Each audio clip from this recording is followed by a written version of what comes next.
You talked about generational change. You know, because when you have talked about this, that you're always surrounded by young people. They have led the charge on this. They've changed so many minds on this thing. But many of them are frustrated. They think that a whole bunch of people running for office today do not treat this as one of, if not the most important existential issues for us.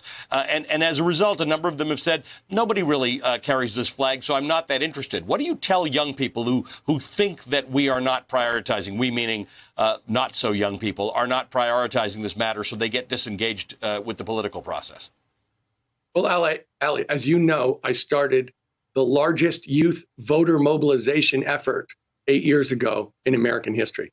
And there is absolutely no doubt in my mind that those young people understand this problem and care about it desperately. And I think we're going to see them show up in record numbers at the ballot box this November and change our democracy. And I'll say this, when people say to me, and hundreds of thousands of people have said to NextGen, the reason I don't vote is I don't believe in the system.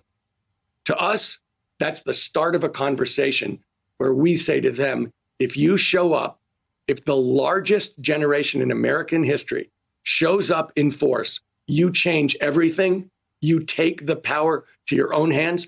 And look, Ali, just 10 days ago in Massachusetts, Ed Markey, a true climate champion, came back against all odds because young people showed up for him in record numbers. They led the argument.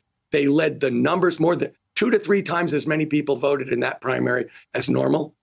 It was absolutely incredible. And I think that's the harbinger of what happens this November. Young voters show up force largely around climate, and they sweep in a new group of transformational leaders.